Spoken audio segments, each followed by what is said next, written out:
listen, for what I am doing, I do not understand.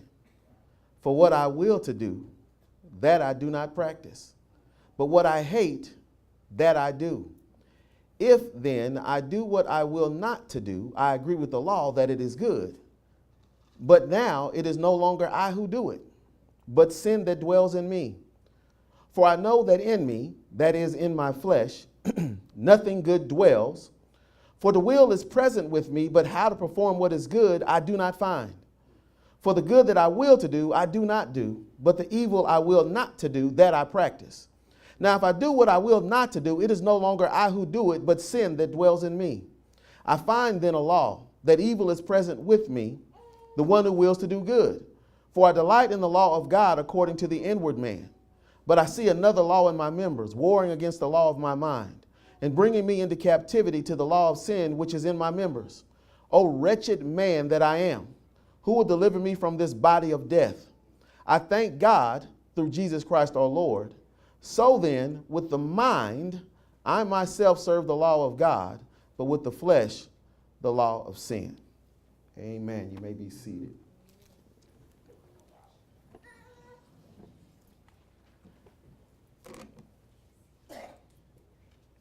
Romans chapters 6 and 7 are what I like to call the what chapters. Because the first time you read it, you say, what? The second time you read it, you say, huh? The third time you read it, you say, what? Somewhere around time 25, you say, wow. So for those of you that have read through, especially this particular passage, you may have read it once or twice or 3 or 4 times, and you're still in the what category. What is he saying? Is he saying, I don't take responsibility for what I do? What is he saying? Is he saying we're schizophrenic? What is he saying? We're going to try to clear that up today. And hopefully in clearing it up, you'll get a better understanding of who you are. How many of y'all know something's wrong with you? It's all right. The first step to recovery is to know that you have a problem. He's going to deal with that problem today. So this is Paul's Selfie, part 2. Last week, we found out in part 1 that in order to do this selfie, he realized he had to let us know that you have to die. And this week, he's going to tell us that we have to suffer in some discomfort.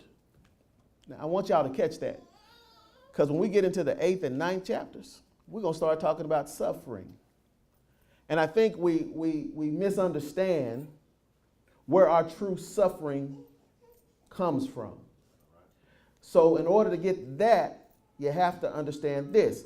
Please understand this about Romans. Romans is not a book you can pick up anywhere in the middle of it and just figure out what it says. You got to read the whole thing. It doesn't work if you don't have the actual context of what's going on.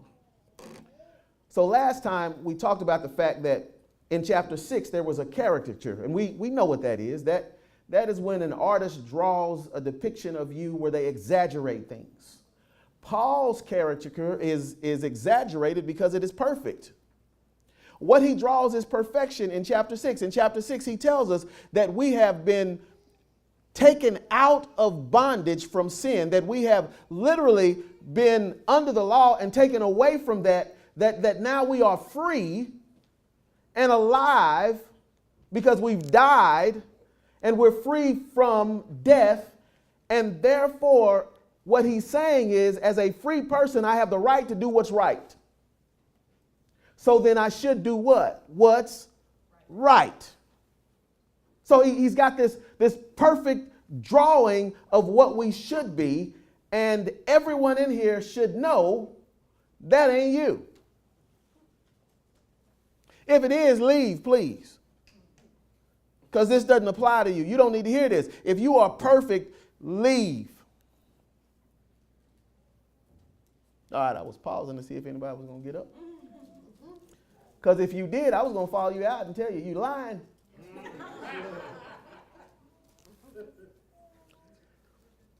So Paul's argument up to this point has simply been that everyone needs to be saved. No one is right with God, and no one can get right. You just can't get right. And so he says, in order for anyone to be right, it's the law of justification. In order to be justified or to be right with God, God has to make you right. And the way that God does that, being a just God, God says that if something's wrong, something got to die. And so Jesus dies for us. That's grace. God gives us grace, unmerited favor. He said, there's nothing you can do. So I just have to give you your salvation. And he says, that's what I do. I give it to you. And then he says, and now because you have it, you should act right. And if you are any kind of a thinking person, the first question you got to come up with is, who in the world is saved? Because I see a whole lot of people that ain't acting right talking about they what? Saved. Then we get that term that we get called, you hypocrite, you. Why would I want to be a Christian? I see you doing stuff. How do you figure that in? So the world is saying that we should be perfect. Paul is saying, I agree with the world, we should be. The difference between the two, Paul says, but there is a reality that we need to understand. Now listen to what I'm about to say, and then I'm going to prove it to you. Watch this. You are perfect. You just can't see it yet. You are perfect. You and the world can't see it yet. You know who sees you as perfect? God sees you as perfect. So what's going on with us? What's wrong with us? Because in Paul's Selfie, Paul says, I'm going to give you the reality of what's really going on. And Chapter 7, he is very personal in how he's doing this, but this is not Paul's personal testimony. This is Paul's way of saying, if you think I'm the super Christian, let me show you something about me so that you can understand. Because in other places, Paul says, be imitators of me. But I want to show you the truth of what we are and what's going on. So first of all, when we get in here to verse 13, after Paul has proven to us that we have to die to the law, Paul says, now I want you to get this, man has a disease. So let's look at man's disease. It's found in verse 13. Now, according to God's positron emissional tomography,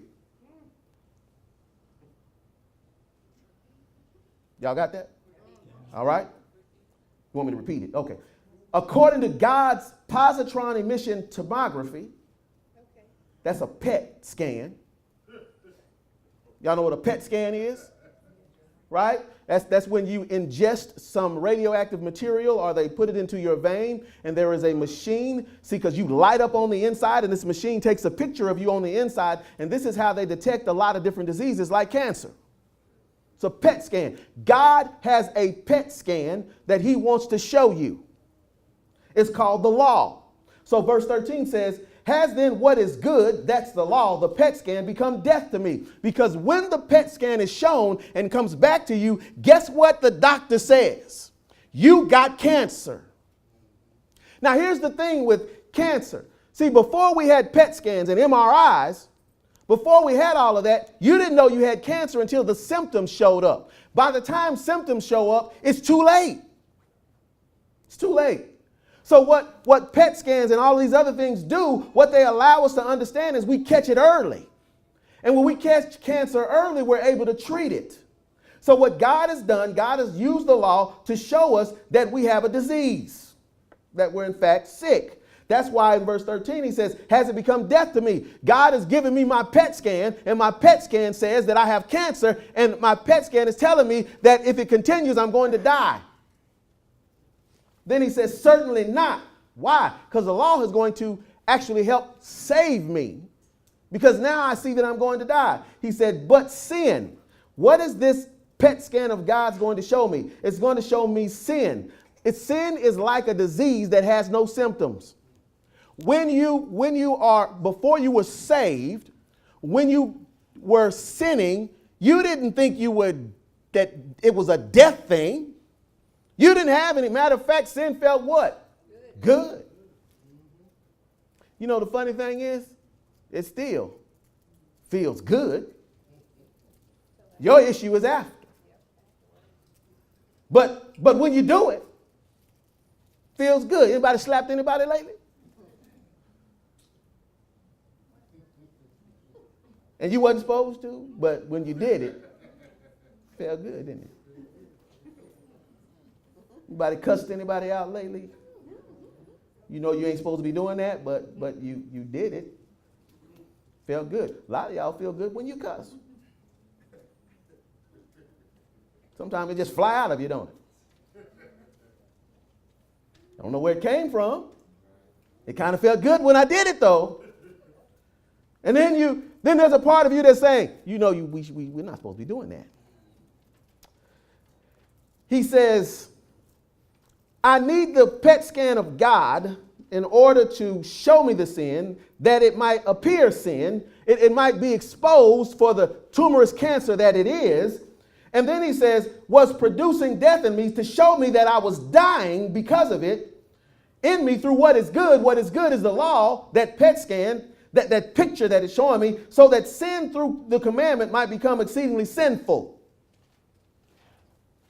Now y'all got to understand how bad sin is, because he just told you. It was C.S. Spurgeon that put it this way. He said, when attempting to describe how bad sin was, what Paul did is Paul said, I'm going to tell you how bad sin is. I ain't got another word for it. Sin is so bad, it's exceedingly sinful. That's how bad it is. It's like saying someone is like the devil. How bad are they? Well, look at the devil. He's very devilish. I don't know how to get any worse than that. Sin, how bad is it? It's exceedingly sinful. How do I know that? When the law gets on it, guess what? It gets exposed. And when the closer I look at it, the worse it looks. And what I see is that it is metastasizing. It's progressing. It's eating me up. So that's the disease that man has. Now, when you have a disease, they give you medication. They give you medication. So what happens when you get medication is that there are side effects to the medication. Anybody on medication? Right? Do you have side effects? The side effects to your medication? They make you go to the bathroom. You blood pressure sufferers. They put a diuretic in there. Right? All of a sudden you feel like you need to go out and purchase some diapers. I feel you. Don't take blood pressure medicine at night and go to bed on it. You will wake up wet. It has side effects. There are side effects to the medication that you receive. We want to look at man's disposition. Now, the reason I use the word disposition, it means a person's inherent qualities of mind and character. So these are the qualities of your mind and character, because if we understand your mind and your character, we're going to see why we have the side effects that we have. So in verse 14, he says, for we know that the law is spiritual. All right.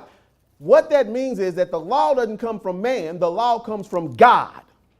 The law was spiritual. That's all he's saying. He's saying the law comes from God, not from man. This isn't man's way of trying to control man. This is God's way of showing man that he's uncontrollable. Then he says, but I am carnal. Now, I want you to catch this, because in the Greek language, it's a present tense in the perfect sense, which means that Paul is not saying I was carnal before and I'm not now. He's saying by nature, I am carnal now and remain carnal. The Greek word literally means, sarkonis means fleshly. I'm fleshly. However, he's talking about his mental disposition. His mental state of mind is one that is carnal. I think we get confused sometimes. We try to look at our bodies physically, and that's what we want to call carnal. Let me help you. Your bodies are a manifestation of the carnality of your mind when they do carnal things. Did y'all catch what I said? Your body simply manifests what's going on in your carnal mind. So when Paul says this, what he's saying, if you remember back in Romans 7 and 5, he said, for when we were in the flesh, look back at 7 and 5, for when we were in the flesh, the sinful passions were aroused by the law, were at work in our members to bear fruit to death. He says that's when we were what? In the flesh. He's not saying I'm carnal as I'm in the flesh. All right? What he's saying is I got flesh in me. There is a difference. To be in the flesh means the flesh is in control. What he's saying now, that thing that wants to control me is still in me. That's what makes me carnal. That's what bothers and messes with me. That's why you can be tempted. See, if you didn't have a carnal mind, you couldn't be tempted by carnal things. In other words, in order for there to be a magnetism, you have to have something in you to be drawn to what's outside of you. And that's what he's saying. He's saying I got a carnal mind. But then he says, sold under sin. What he's saying is that when the law showed up, I realized something. I was a slave to sin. I was bought, purchased, owned. I was under. I was at the mercy of sin. That's my background. That's where I come from. So that carnality that I have was really sinful, exceedingly sinful. According to what the law has shown me, I was exceedingly sinful. I come from a place of pure sin. I want y'all to catch this. So now that I've come from a place of pure sin, what I understand is that I was sold, I was owned that way. Now I've been freed from it, but you got to understand that my nature comes from that. And here's the deal. My nature that I'm talking about is a characteristic that's in my mind. In me is this bondage attitude, this slave mentality that I have to sin. Let me see if I can give you an example of what it looks like. When the children of Israel were in bondage, they were screaming to God, we want to be free. After 400 years, God sent Moses. Moses came in, looked at Pharaoh, said, let my people go. And 10 plagues later, Pharaoh said, fine, get out. And the Israelites left, took gold and left. Not long after leaving, they started talking about, you know what? It wasn't so bad back in Egypt. Slavery wasn't such a bad thing. They had a slave's mentality. I know that they had a slave's mentality because they had an 11-day journey that when they got there for the promised land, their slave's mentality said, I want to go back to Egypt. God said, I tell you what I got to do. I got to kill your slave's mentality. Got to kill it off. So you got to wander around 40 years until almost all of you have died off. See, when you read scripture carefully, what he says is everyone over the age of 20 got to die. Why does everyone over the age of 20 got to die after 40 years in the wilderness? Because by that time everyone has died, the rest of y'all won't even know what it was like to have been in slavery, so you won't want to go back to it. Slave mentality. What I was before when I was in bondage that now I'm freed from, I realize I got responsibilities in my freedom. I think I was happier when I was told what to do. That's what the slave mentality is. See, freedom carries responsibility. So when you're free to do what you're supposed to do. But that slave mentality says, I want to go back to having something tell me what to do. It's just easier for me. So what he's saying here is I was sold under sin. He says, so I'm fleshly. I'm a fleshly person. Now, the law is spiritual. Now, watch this. If the law is spiritual and I am fleshly, how in the world can a spiritual law save a fleshly person? It can't. It can't. It can't save me. But before you say, what good is it? He said, I just showed you what good it was. It showed me who I really was. If it weren't for the law, I wouldn't have known how fleshly I was. I wouldn't even have known I was fleshly. I needed a spiritual thing to show me that I was fleshly, that I wasn't right. The law is right. It's good. And I agree with it. It's good. It's right. And I'm wrong. I messed up.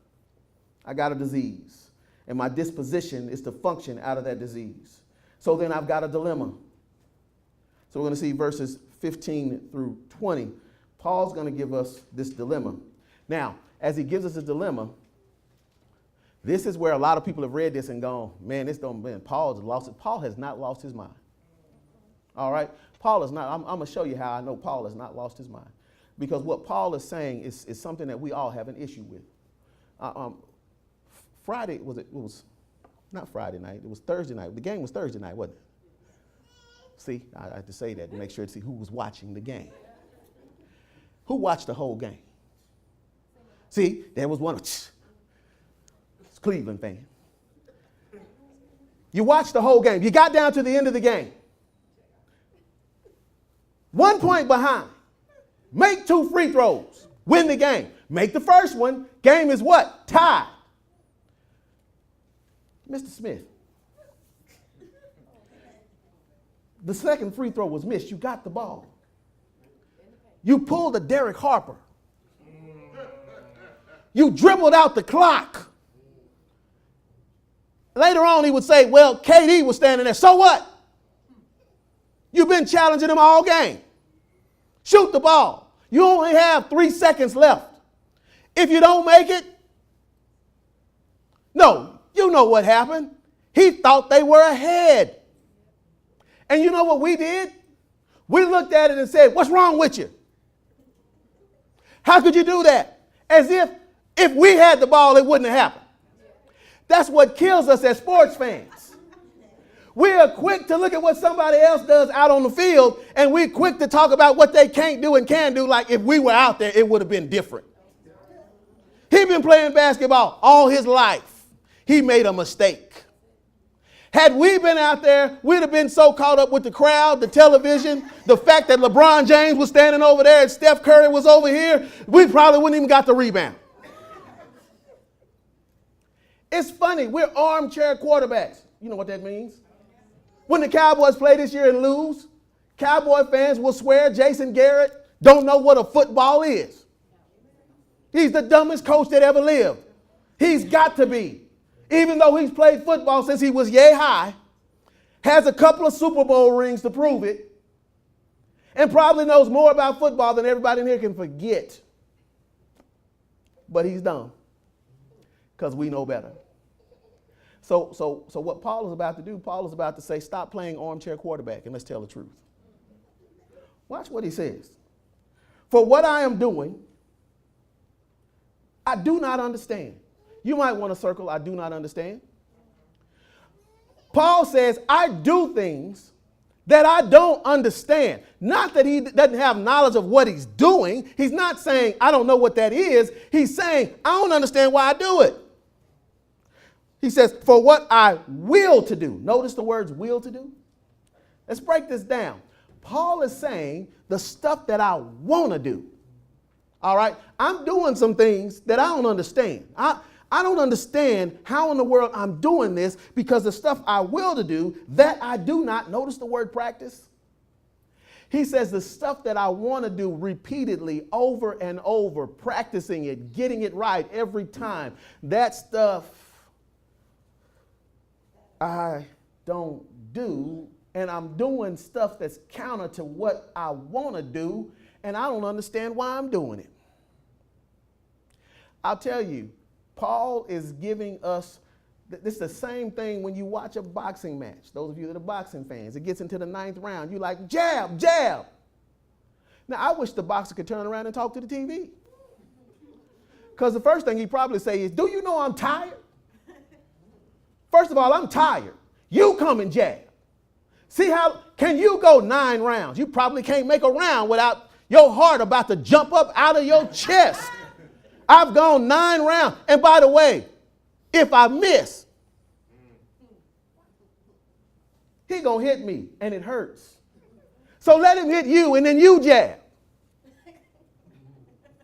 Tell me to jab. Get on your toes. For what? I'm tired. If they could talk to us, they tell us the stuff you know that I should be doing. Can you see? I can't do it. By the way, I want to do it too.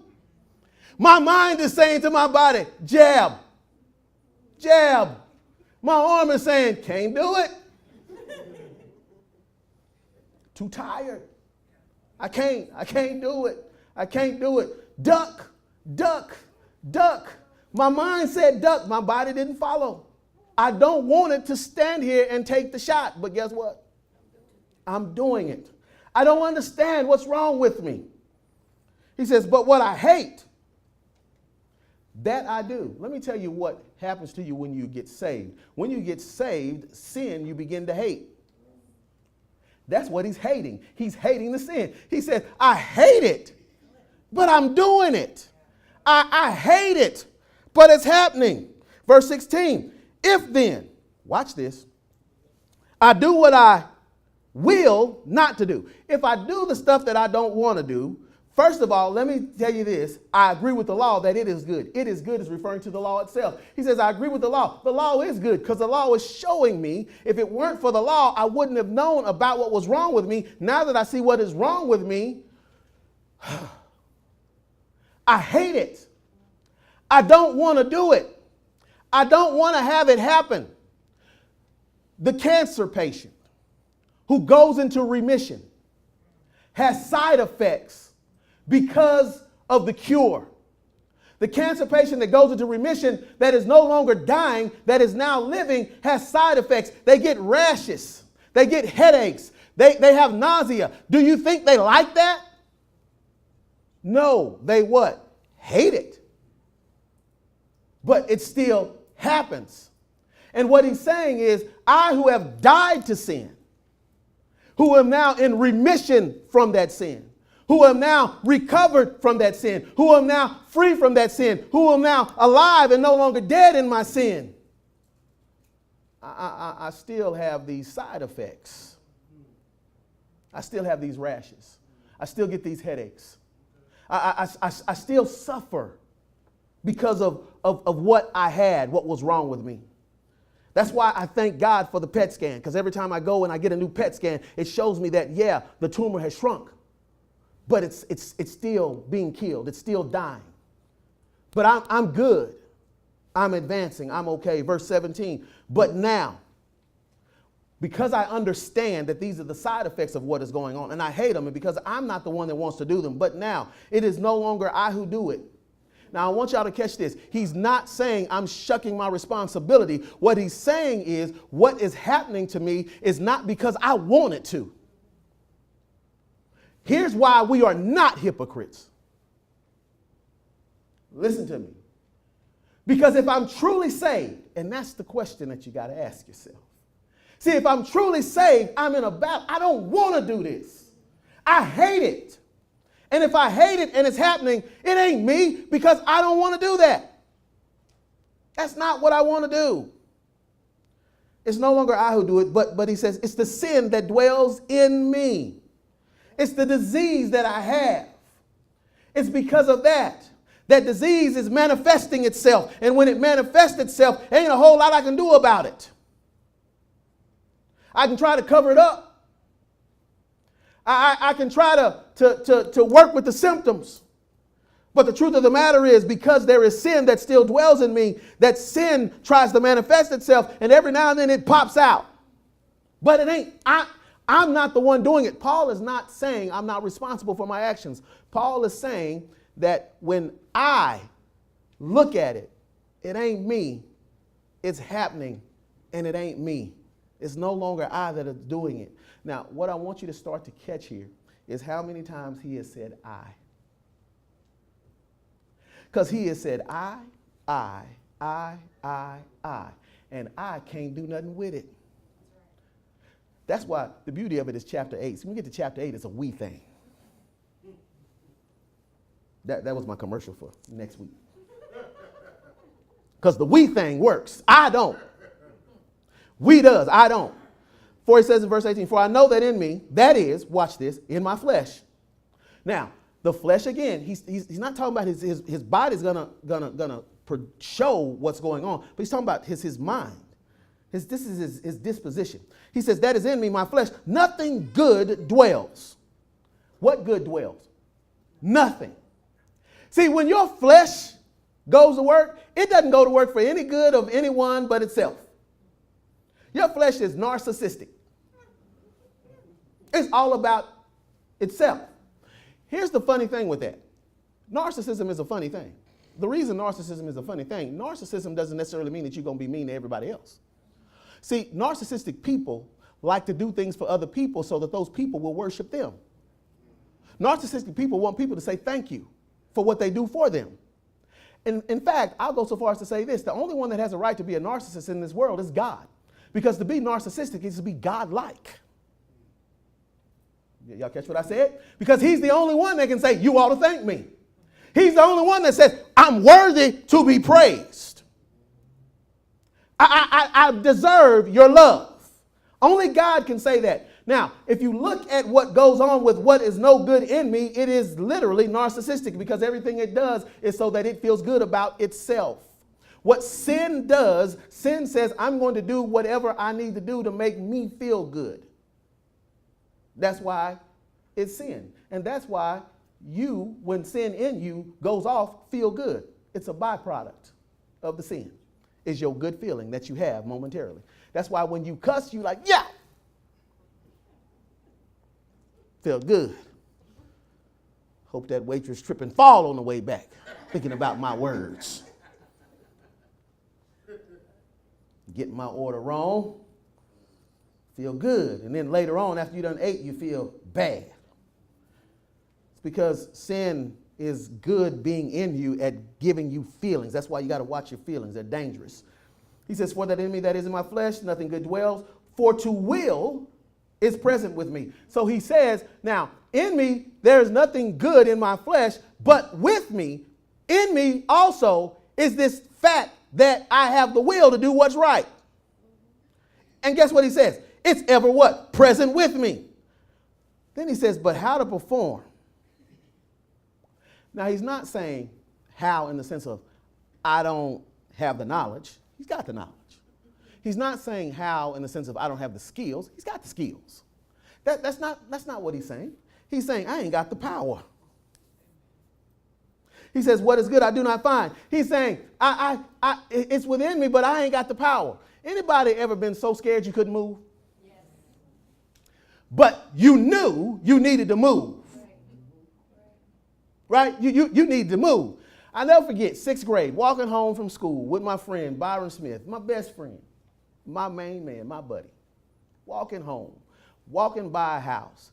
This dog comes out of nowhere. Dog wasn't a foot tall, but had one of them barks, and it snuck up on us. And when we looked, it was running. Now, we didn't see the chain on the dog. We just saw the dog.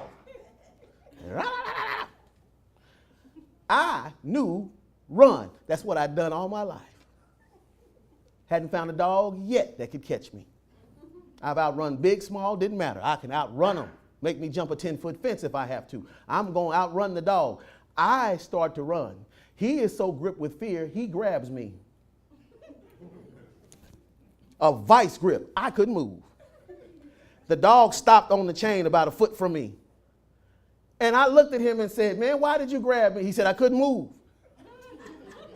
I said, but why did you grab me? You could have stayed. I could have been gone. I'd have got help.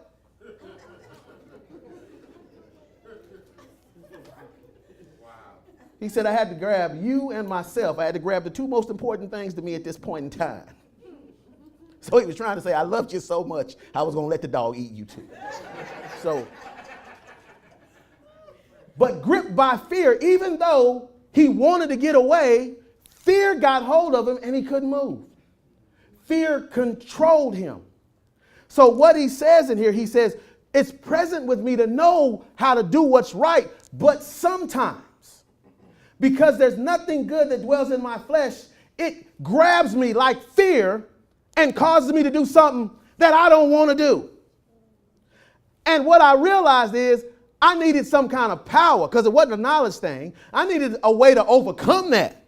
How do I overcome what's going on? Then he says in verse 19, for the good that I will to do. See, the stuff I want to do, I do not do, but the evil I will not to do, that I practice. And everyone experiences this. God puts before you the opportunity to witness, the opportunity to minister to someone, the opportunity to do something right for somebody. And you figure out somehow in your mind, because it's in your mind, that you need to get someplace else, and you bypass it and you let it go. Even though in your mind you're sitting there going, I should have done this. I needed to have said this. I needed to have done this. And Paul says, I understand exactly how you feel, because that is what's going on with us as Christians. Because we keep saying, I want to do what's right.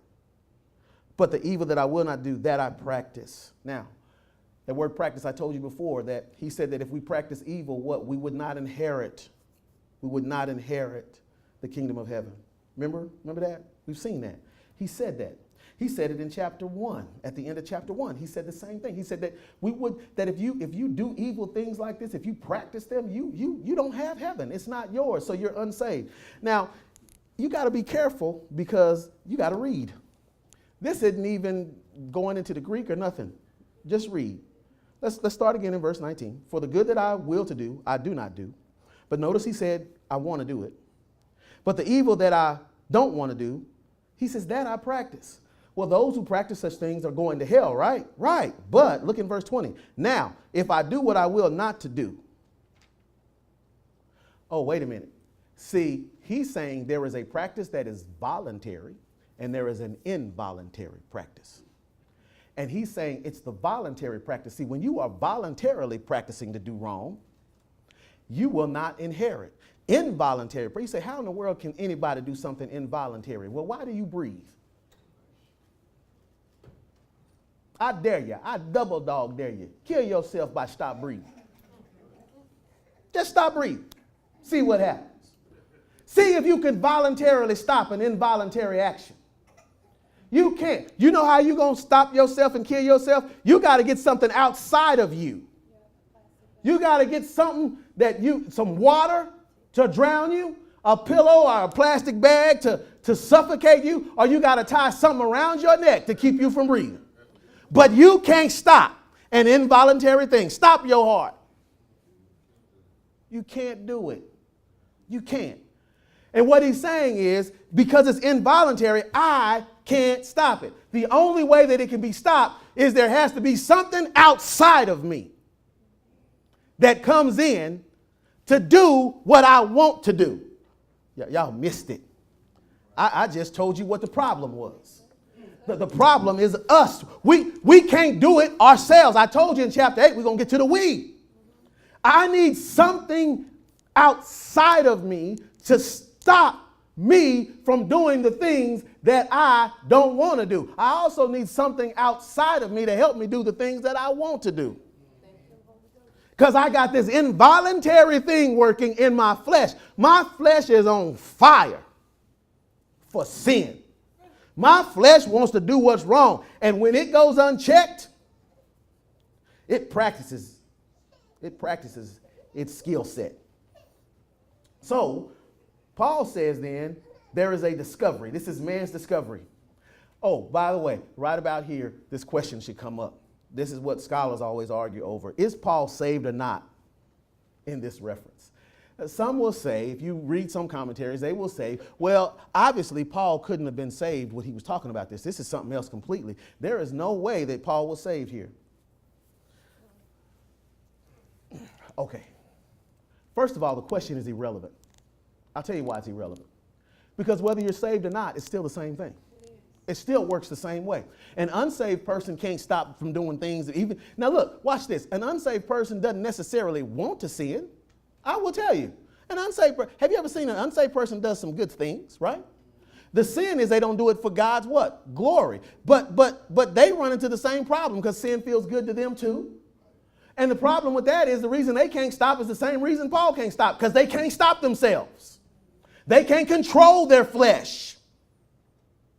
They can literally look at us and say, you know what? It's no longer I that sin, but it's the sin that's in my flesh. You're like, yeah. And guess what? You and I got the same problem, but there's a difference between the two of us. One of us is going to heaven and one of us is going to hell.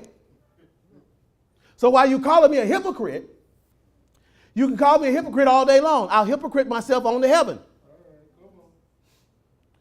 Because see, there's something else going on with me that's not going on with you.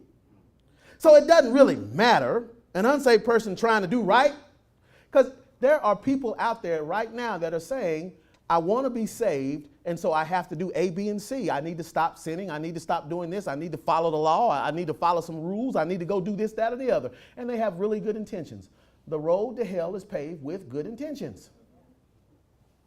But they have a problem. They need someone else, something else, some other entity outside of them to fix them, because we can't fix ourselves.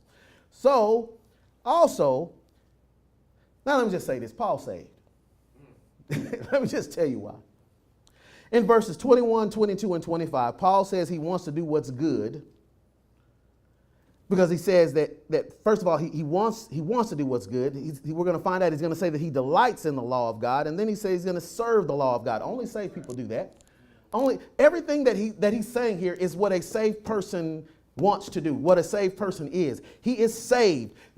He's not unsaved when he's talking about this. That's why I told you at the very beginning, when he says in the very beginning, it was me now. This is what I am. I am carnal now. I have this nature in me now, right now. So now get this. Because of that, I also want you to understand Paul is not worried about losing his salvation. That's not the problem that Paul is worried about. Paul is worried about the fact that he's not able to do what he wants to do. Paul is worried about the fact that he can't live up to the Jesus that saved him. That's what Paul's concern is. His concern is not his salvation. His concern is not whether or not he's going to make it into heaven. His concern is when I get there, what kind of report am I going to give? How am I going to look him in the face and see the nail prints, see the scars, understand what he did for me, and what am I going to say to him? The stuff I wanted to do, I couldn't do. I don't want to do that. I have a problem. So then in verse 21, this is what he discovered. He said, I find then a law. You know what a law is? A law is something you're not supposed to break. What he's saying is this is a law. This is like a law in physics. It is what it is. That evil is present with me. Now, Paul is saying, as long as I'm here on this earth, evil is going to be present, not around me, with me. It's in my flesh. He didn't say it was in him. He said it was with him. It's always there until he leaves the earth. The one who wills to do good. Here I am, the one that wants to do what's good, and I got evil always there tapping on me. Here I am, here I am, here I am. So verse 22, he says, for I delight in the law of God according to the inward man. So there's an outward man. Is Paul saying he's schizophrenic? No. The outward man is dead. The inward man is alive.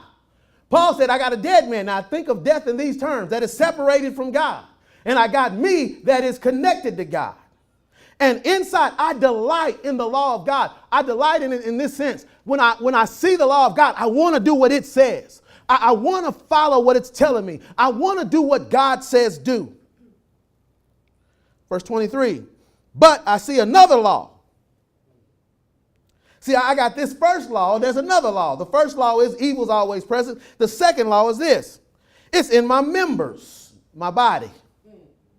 Warring against the law that I just told you about of my mind. The law of my mind is to do what's right, but evil is forever present in me. The law of my members is to do what's wrong. But watch this, even though right is forever present with them. Because we kind of connected here. So where I want to do right and wrong sits, where my members, my body wants to do wrong, but right sits, there's going to be a conflict because the two are diametrically opposed to one another. Now, let me ask you a question. Has anybody ever been in a conflict? You ever been in a conflict with somebody? Does it feel good to be in conflict? No. Would you rather have peace? See, there it is. Y'all just figured out when Paul says, I reckon the sufferings of this present time means. He is talking about the conflict within him. See, when we get to that scripture, y'all just figured, y'all smart. Y'all just figured it out. Paul is saying, this conflict within me, forget all the stuff that's going on around me. That shouldn't faze me anyway. Y'all know why Paul would say that? Because I know when we think of sufferings, we think of all the stuff that goes on in life, right? And we roll with that and we run with it. But Paul would say, hold on, wait a minute. Let me tell you about all the stuff that goes on in life. He says, you got to understand. Over in Philippians, I told the Philippians, I thank you for what you've given me. I thank you for sending this to help me out. But you need to understand something. I've learned how to have nothing. I've learned how to handle it when things ain't going right. I've learned how to handle it when everything is good and right. I've learned. I've figured that out. The stuff outside of me is not what bothers me. He says, because I can do all things without or with through Christ who strengthens me. See, that's where that scripture deals with that stuff. But see, what actually is going on with Christians, what really bothers us, what keeps us up at night, what is really, really getting to us is the fact that we ain't Christ-like.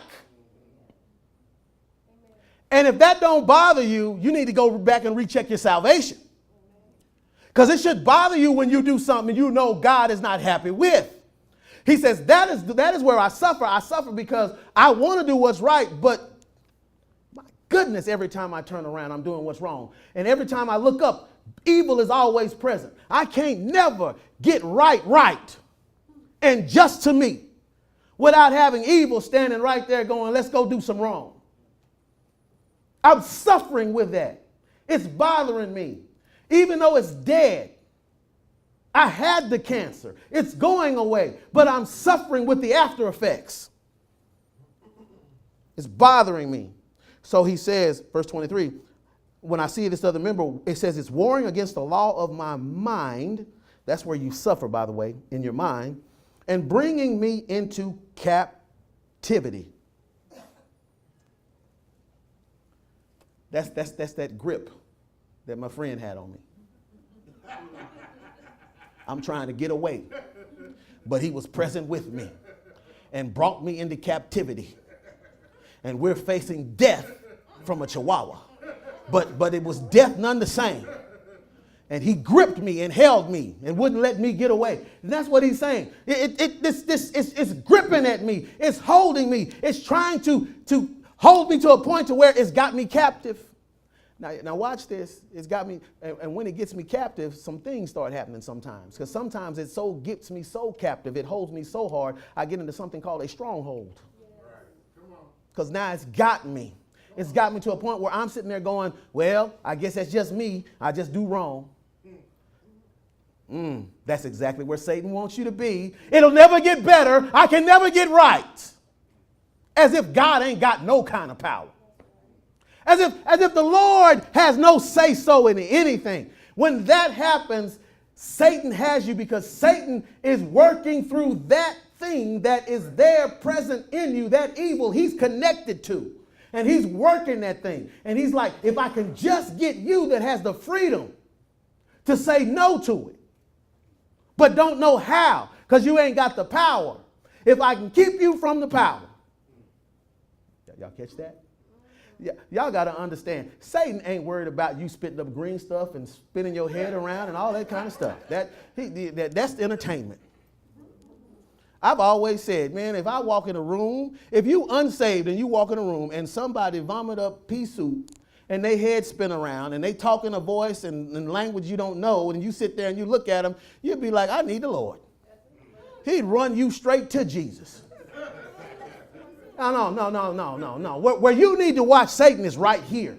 Satan wants you to be sinful, not just sinful, but exceedingly sinful. Satan wants you to get so caught up in the sin that you finally just give up altogether. I'll just be that way.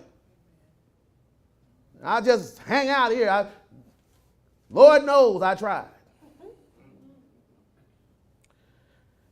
He says, bringing me into captivity to the law of sin, which is in my members.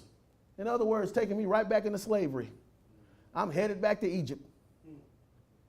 What I love about the Lord, though, the Lord ain't going to just let you go back to Egypt. As a matter of fact, he really ain't going to let you go back. Amen.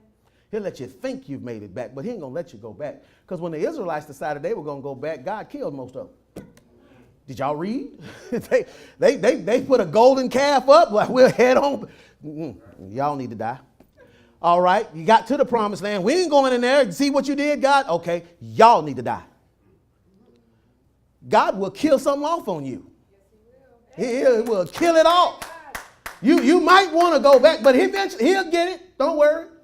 Now, you can live your life one or two ways. Constantly dying, constantly having something killed off, or go to chapter 8. See, that's why when you're reading chapter 6 and 7 and you can't get it, go to chapter 8. Go on. Just go on. When you get confused, just get to chapter 8 will help. It will help. He says, verse 24, "Oh, wretched man that I am." Now, do you understand why he said, "Oh, wretched man that I am"? He says, "Oh, wretched man," because of what's going on inside of him. He said, listen, he's not saying I'm a wretch as a wretch. He's saying I'm wretched because I've got this suffering struggle that I'm Paul. Let's delve into the mind of Paul for a moment. Man, man, back in the day, when they knew me, they knew me as a Roman citizen. They know me as Saul. And in that Roman citizen, and I had the best of both worlds because I was a Pharisee and I was trained by the best of them. And I was on my way. I was rising up in all of my righteousness and zeal, and I felt real good. And then I met Jesus. And when I met Jesus, he made the law go to work. Y'all got to understand this. Paul knew the law prior to meeting Jesus, but the machine hadn't been cut on yet. When he met Jesus and the Holy Spirit came to dwell, the machine got cut on. So the CT scan was given to Paul. Paul looked at it and said, "Oh man, I'm dying. I thought I was okay. Now I realize I'm dying. Oh man, I was okay. Yeah, I was blissfully on my way to death. Now, oh wretched man that I am, I'm struggling and suffering with the fact that yes, I'm going to live. I'm going to live forever. But while I'm here on this earth, I got to put up with this other part. I got to put up with what's going on. I got to put up with this evil." No wonder he said, "I'm caught betwixt the two," over in Philippians. I'd rather be absent from the body and present with the Lord. Why? Because in my body, in my flesh dwells no good thing. That's why Paul, somebody say Paul wanted to die. He was suicidal. No, Paul wanted to get rid of this body. Paul wanted to get rid of what was wrong. That's all that was. You ever been that way? What do you do when your tooth hurts? You go to the dentist and let them actually yank a bone up out of your head because you want to get rid of it. Take it out. I know some of y'all saying, "No, cover it up if you can." Well, what do you do when they can't? Take it out. Snatch it out. One of my favorite scenes in the movie with Tom Hanks where he was on the island when his tooth was hurting. He got that rock. I said, I understand. Because if you got a toothache, it'll make you knock yourself out. And Paul is saying, I'd rather get up out of here. Only reason I'm staying is because of y'all. That's what he was saying. He was like, man, to live is Christ. I got to put up with it. So I reckon the sufferings of this present time shall not be compared to the glory that shall be revealed unto me. I'll get up out of here when it's time. And when I do, it'll be worth it. That's what he's saying. He says, in verse 24, after he says, "Oh, wretched man that I am," this is why he makes this statement. "Who will deliver me from this body of death?" Who can get me out? Because this is what's killing me. It's got me. I don't like it. I don't want it. And then in verse 25, he answers this question. I thank God. Why? Because God is going to be the deliverer through Jesus Christ our Lord. How is God going to deliver me? He's going to deliver me through Christ. How is he going to do that? Christ died so I wouldn't have the penalty of sin.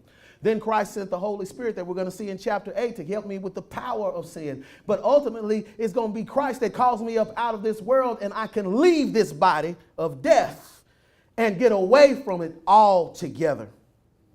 He says, "So then, with my mind, I serve" what? The law of God. He says, with my mind, myself, I serve the law of God. It is no longer I'm sinning. In my mind, I want to do what's right. But with the flesh, the law of sin. So my flesh is trying to serve sin. My mind is trying to serve the law of God and do what is right. I'm a wretched man because of what's going on. Now, the question you got to be is, well, how do you get over it? That's chapter 8 next week. God bless you. All right, let's come together. I want one of y'all to bust out in the grocery store when you get mad about the price of something, even though God blessed you with it to get it.